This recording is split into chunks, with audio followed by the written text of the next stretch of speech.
All right, everybody. I'm here at the Auto Bar with Killing Time for Disturbing the Peace Fest pre-show. For the people watching at home, just introduce yourself. And Raw Brigade's in the room as well.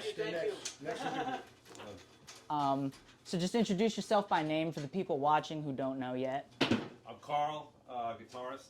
Anthony. Chris, bass player. All right. So as I understand, we're going to go all the way back to like the founding of the band and stuff like that. It was the breakdown of the band Breakdown that led to Raw Deal, right? This is correct. You've done your homework, sir. So that happened in 1987. Gotcha. So I kind of wanted, for people who don't know, because I kind of have like a younger audience, I would say, people closer to my age, they might not know this stuff. They might not go and read about it. So I wanted y'all to just quickly talk about some of these older bands that led to Raw Deal and Killing Time. Like I have, obviously, Breakdown, Token Entry, New York Hood, some of those other bands. Well, I can speak to Breakdown. Breakdown started in 1986. It was me, Drago, who currently still plays drums in Killing Time, Jeff Perlin, Don Angelilli, and Rich McLaughlin, who passed away sadly a couple years ago. And we did a demo. We played a bunch of shows. We were around for maybe 9 months, and then we had a fight internally over some stupid shit that 18-year-old kids fight over. Right. We all threatened to kick each other's asses, and the band split up. And Jeff and Don Angelilli went one way, and me and Drago and Rich went the other way. And we got this guy from Killing Time. I mean, from Token Entry, and we got Mike. He brought Mike along, who had played in the New York Hoods and had played in Sick of It All. And as the years went by, everyone all became friends again, and we reformed the original lineup in Breakdown in 2010. Jeff returned called Silver Spoons. So, that's the easy short story. So he could tell his part of it. We met together on the day after Thanksgiving in 19. I probably had already met him at CB's, but the day after Thanksgiving 1987, we had put up a sign in some records, guys from Breakdown looking for a singer for a new band, and he answered the ad, and we made arrangements to practice. He came up to the room. He brought Mike with him. We didn't even know he was bringing anyone else, so everything clicked, and we were a 5-piece, and that's when Raw Deal started. Raw Deal eventually became Killing Time. Gotcha. So speaking of Raw Deal, the first demo was released in '88, right? And y'all initially released it for $3 a piece. Am I correct on that? Probably right, yeah. So I kind of wanted you to talk about, because one of the, I guess, ethics of hardcore, people try to keep things affordable and DIY. So kind of talk about how that's changed over the years, because obviously, you used to sell them for $1 a piece, I mean, the world has changed radically. But yeah, back then, we didn't want to, we probably, paid $1 or $1.50 for the cassette tape that it was on, and we got to make the photocopies and dub them all. It wasn't really nothing was about anything commercial back then. We were just trying to make back our money that we spent, and we sold a ton of those demos, and it was just about spreading the word and spreading our music around, so people could hear us and we could play. And even when we were playing, we used to make $40 a show. And that was a going rate for that. I wanted to charge 20, but fucking they nixed me. But no, seriously. We used to give. I was I'm a firm believer in other things like I would give tapes out for free. You give it to one guy, a couple guys. This way, when you played your show, people knew the music, and, right. and you had your friends up there singing along, and helped everything out. But like Carl said, we weren't looking to make money, and it was just to pay for the recording and pay for a future recording, and we got lucky, and then we wound up on In Effect Records with Sick of It All, and nowadays it made things easier. People pay a lot of money to buy hardcore records and collect, correct the records, every different edition on every different colored vinyl, and people pay a ton of money to come to go see shows, and that's all great. It's like it's just a different time. I mean, when we started this music, there was no real path to anything commercial for anyone. It was not a business. It was just an expression and when we did way it, of life for us. When we did it though, that's when it changed.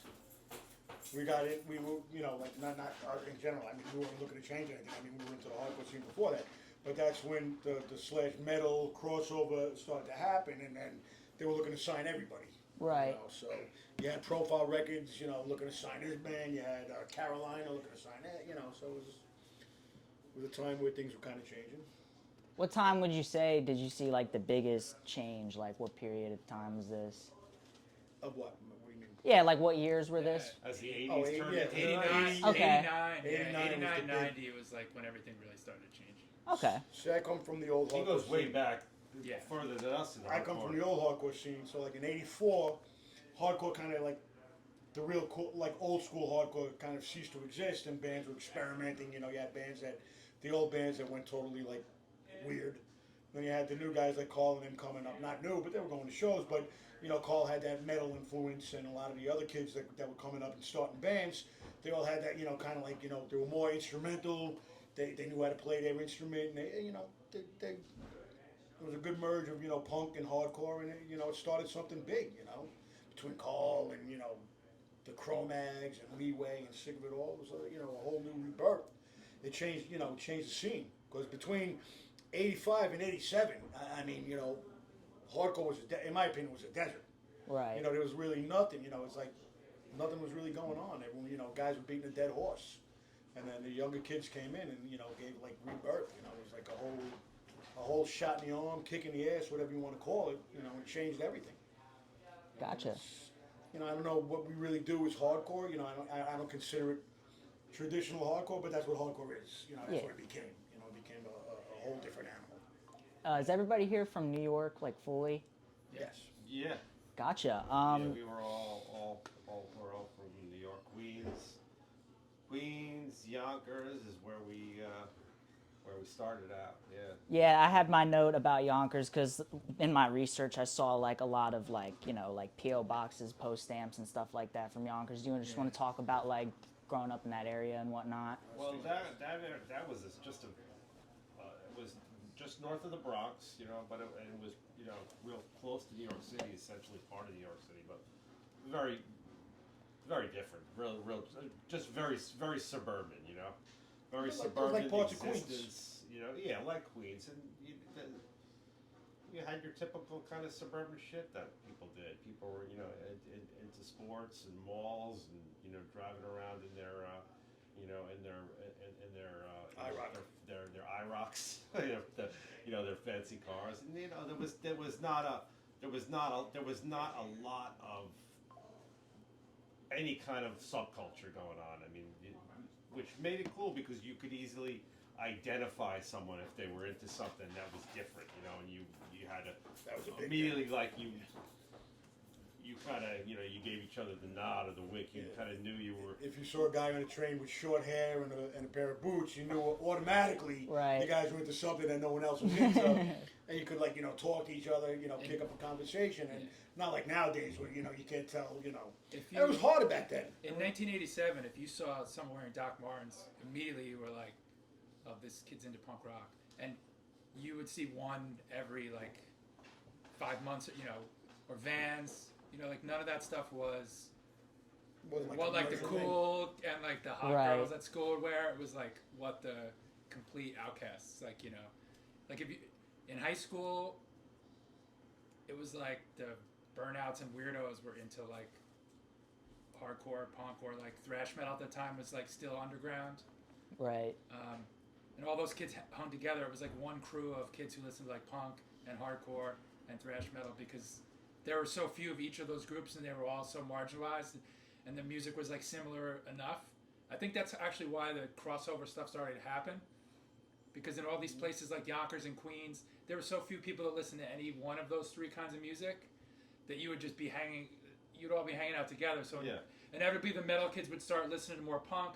The punk kids would start listening to thrash, and then people started making bands that were like half punk and metal, and then that was what people started thinking of. Like New York hardcore sound is like metallic hardcore. It was like It became the norm. it's just because it was all the loser kids were listening to those three kinds of music, you know. Yeah. Well, there was like he was saying, it was a small group of people, and we all coalesced around a couple different record stores, you know. CDs. Mad Platters and Some records and was style. huge.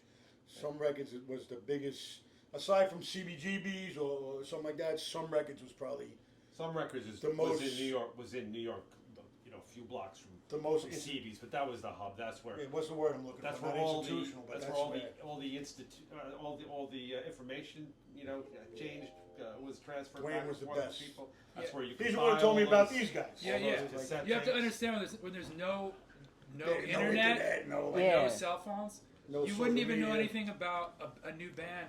But if you went to a record store, like Some Records, if the guy that worked there, Dwayne. Dwayne, someone like that isn't opening a record store because he thinks he's gonna make a lot of money doing it. It's because he loves the music, and that means like when some kid comes in, if he heard some great demo that someone dropped off and people came in, he'd say like, "Yo, you have to hear this shit." He was the best. That was like the internet. He was the best. You know, He was the it's like fucking he goes into Some Records and Dwayne tells him, "Yo, there's some guys got some breakdown. They're starting a new band. I think that maybe you'd be good for it." Without That's that, how that's record how, store would never have Yeah, that's happened. exactly what happened. That's how Drago ended up in Breakdown too, from a flyer in a record store. He was. Dwayne was Yeah. aces. That And the then he got idea- shot in the head working the store. Damn. Believe it or not. But yeah, if you But he wanted lived. to start a band that like you would write out a flyer and put it on the wall in a store and hope that someone walks in and looks at all the ads for people, you know, bassist wanted, drummer wanted, whatever. that And wasn't then like a store, You'd that write was- your influences on the thing, you know, like that's the only way to like find people you didn't already know. And before Dwayne, before Some Records in the earlier scene, there was Rat Cage Records, which was Dave Rat Cage, and that was the same type of place where he always had the newest hardcore releases. He released records too. Yeah, and he released. He was going to do the Gilligan's Revenge record. We recorded it, but never went out. The AF record came So, out yeah. of Rat Cage. And, him and another guy. Well, that was the big place where you would go. You get a fanzine. You get the latest gossip on who's looking for this, who's playing there, who quit this, and it was like it was a big crutch for the scene. I don't know. I'm not eloquent, so I don't know the words, but it was a real great place where you could feed on the information and find You out go what's to going on. go to a record store and hang out there for like 6 hours. Oh, It would yeah. be like something you would do all day. You'd there'd be like skate video on, or there'd have some bootleg concert videos. You'd see people people meet people, like look through the bins, have them ask to spin stuff, To Chris's point about Yonkers and how being so small and people who were into different things joining, hanging out together, but not quite the same styles of it's interesting to note that we started Breakdown and then we would be hanging out in the park with the same guys who eventually started Son of Sam. Immolation and Mortician. So it was like oh, death metal, yeah. it was like the death metal people, and there was They all everyone was like a Guido or a Preppy. So the people, so the death metal kids and the hardcore kids were kind of almost of the same ilk, hanging out in the same record stores and Not Untermeyer Park. and Yeah, parking Altamar, yeah. parking lots and parks and stuff. Yeah. I got you. You mentioned CBGB's. That was a place that you guys played as a band, right? Yes. As well as places like the Ritz and whatnot. These were pretty significant, and I wanted you to kind of talk about these. And also, recently, there was some footage uncovered from Japan, and it was about playing at CBGB's, right? Yeah. Yeah, so Well, kinda- CB's was the holy grail of punk rock, and to me, we played in a bunch of clubs. To me, I'd play in CBGB's any day of the week over any other club anywhere in the world. I mean, that was a place. I mean, Yeah, to me, that's our home. That's everything about it. Lasting friendships, the camaraderie, Hilly Crystal, you know, letting us kids go there on Saturdays and Sundays, and you know, being dicks and you know, hanging out. And he never made money off it. I mean, the shows back then were $3. Eventually, they went up to $5, and no one paid to get in anyway, you know. And he knew what was going on. Then his wife kind of took over. She was kind of a bitch, Karen, the Wicked Witch of the Bowery. But I mean, Hilly, he was the nicest guy, and you know. He's in that video that you're talking about. Okay. He gets interviewed. And it's sad how how we lost that place. Like, it was.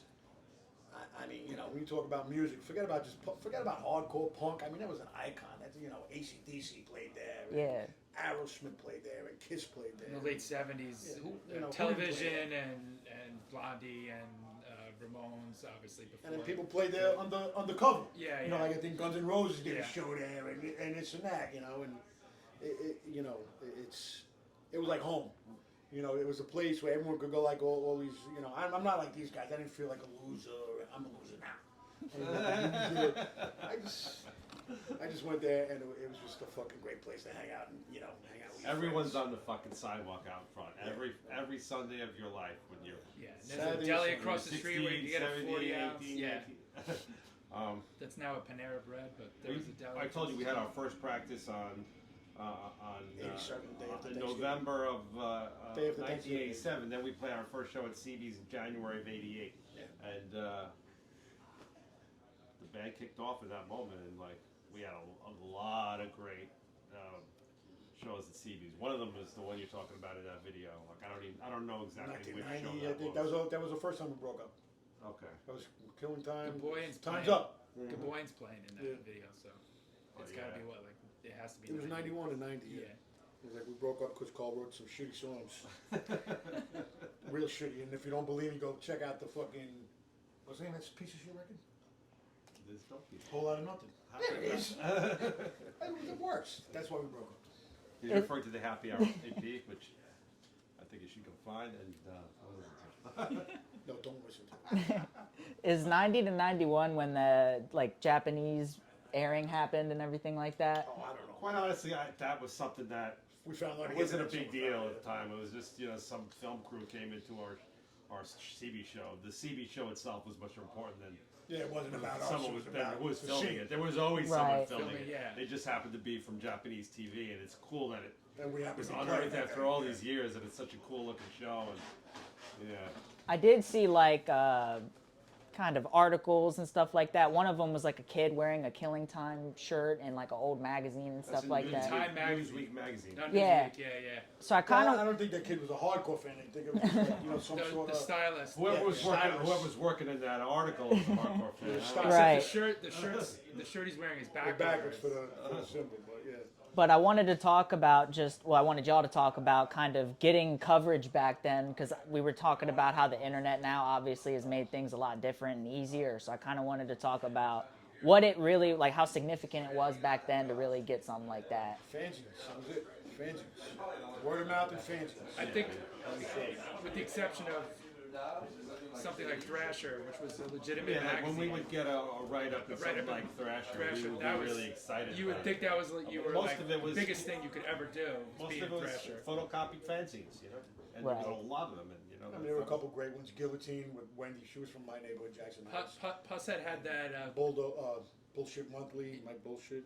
Pushead had Sound that Views column was in another one. Thrasher, and after Brightside came out, Pushead did Yeah. a thing. And then Maximum Rock and Roll was a big thing before 1985. That was but really a zine, once it hit- technically. But Once it hit 1985, it had a hard on for New York, and Tim Yanahan would just slag everything from New York, Nazi bands, right wing, this, that, the other thing, and then I never read it again. But before That that, wasn't true, but that's what what's the way they portray every band did coming out. but before that, it was such a great magazine. You had all the record reviews. And that was like that was the top hardcore fanzine. I mean, that had everything. It had all the reviews, every record that was coming out. every Flipside show. was pretty good. Flipside, too. I was gonna say. Well, too, Flipside, yeah, but by that point, Flipside, I guess in lack of better terms, jumped the shark.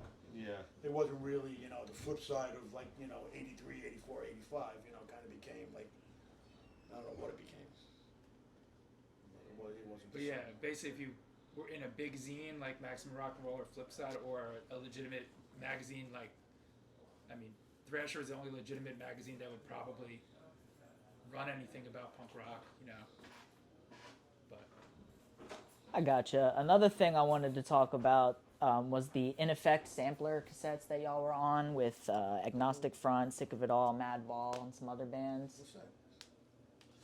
It was a It's a cassette sampler that sampler that came they put out to just promote, promote the groups. Do they- do they I don't listen remember much. That was something that a record label put together and put our songs on it. But I'm, proud to be in that company. It's cool.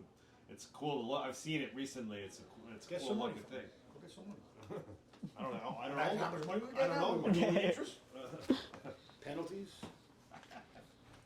But I just kind of wanted to talk about some of the like older compilations, albums, and stuff that y'all were a part of, kind of separate from like your own discography and things like that. Were there any other samplers and compilations? Well, the biggest one was Where the Wild Things Are. Right. It was Blackout Records' first record, and I'm going to try to remember who was on it. It was us, Sheer Terror, Uppercut, Outburst, Maximum Penalty, Outburst, Gorilla Biscuits, Norman Bates and the Showerheads. Norman Bates and the Showerheads, and there's got to be some. Am I missing There's someone? one you're missing. Fuck. And Breakdown. Jeff's And Breakdown. The Breakdown after you guys. Yeah. And then there was that. We weren't on the Revelation. The one. Coney Island High had one. Coney Island No, High. and had Gorilla something. Biscuits was on Where the Wild Things Yeah, Are too. I met Oh, you them. did say Yeah. Gorilla Biscuits. Then you had the Coney Island High one, which had like us and Maximum Penalty. Had Dig Urban Waste, Murphy's Law.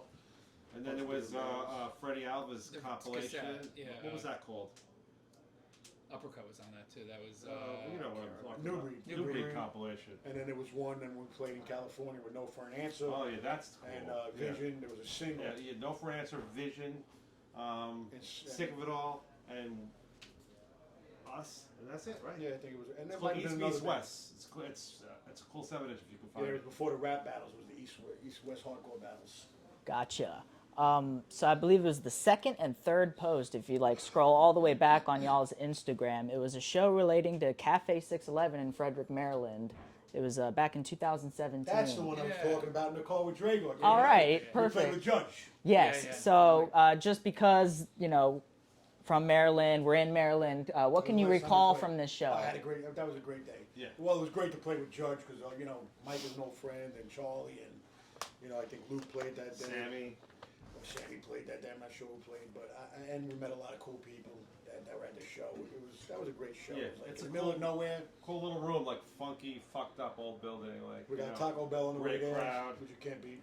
Yeah, it was good. Did we drive home that night too? No, JC came with us. I think we was Yeah, playing a couple of cars. Yeah, JC. It was me, you, and That's JC. right. Yeah. JC drove home. Yeah, we all went to the JC's same one. guy that's taken a lot of Great great JC media. photographs of a lot of bands and a lot of us. And But I was telling these guys, I always have a place in my heart for Baltimore because my first out-of-town show was in 1984 with Gilligan's Revenge playing the Utah Street Clubhouse. So, to me that was like huge. Going out of state, I can't wait, So going out to, and that place was a fucking scary area. But I never forgot it, and that was like, What year? 1984. You broke your cherry. Probably should.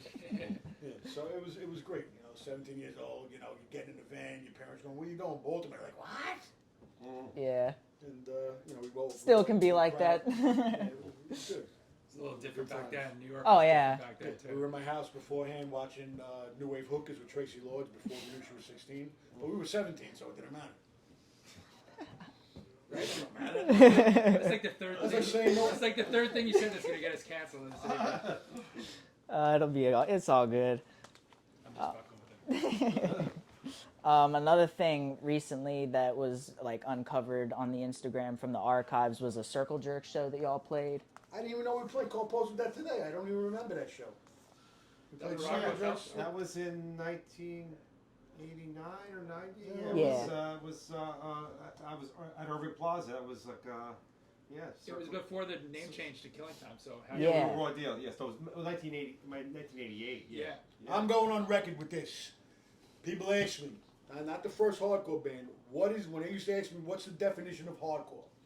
You go to your room, you take out group sex, you put that record on, 13 minutes, That's what hardcore was. That is the definition of hardcore. Refer to the circle jerk. Bar Yeah, none. yeah. Bar none. I mean, a great band, Black Flag, the Germs. I consider the Germs probably the first hardcore band. Black Flag with their work ethic, but if you had to put in a time capsule, what was original hardcore?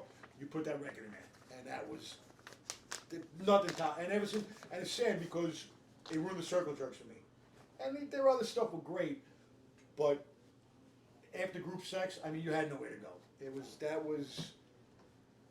was it. That was it. So all you kids that don't have group sex, download that. What about the early 7 seconds material? Not a fan? Nothing came. Oh, no, I'm not. Of course I'm a fan. You back then it wasn't even like, you didn't really have a choice to be a fan. It was hardcore. You bought it. You bought shit that you fucking put on right now. You go, what the fuck? I listened to that?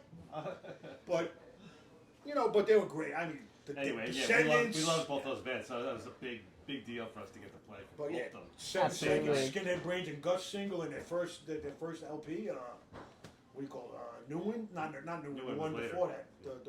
I mean, they were True. phenomenal. But even New One was great too. Yeah. That was a little change. See, that's what we were talking about before. How things were different. New One was a whole different direction. It wasn't that metal edge. It was that more kind of, I guess, more in the line of going towards emo. Emo, yeah. What we called emo back then. Yeah.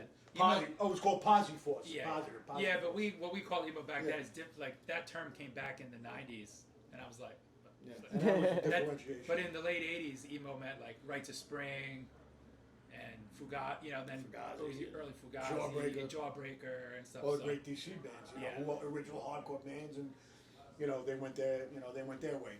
And you had the two different forces, and that's. Yeah, and 7 Seconds went kind of like in that lighter direction. But I like their message. I like their lighter. Other I like their 7 Seconds message stuff, with too. the not just boys fun, with the girls up front and the girls participating, because the women made a big impact on the early scene, and even to this day. I mean, you go out there, you see some of these good women. They're harder than the men out there dancing. Oh, yeah. singing along, and nothing excites me more than when I put out that mic and I see some 4 foot nothing, waif, like a thin Yeah. girl getting up there and she's like screaming, on Girls top are- of these guys.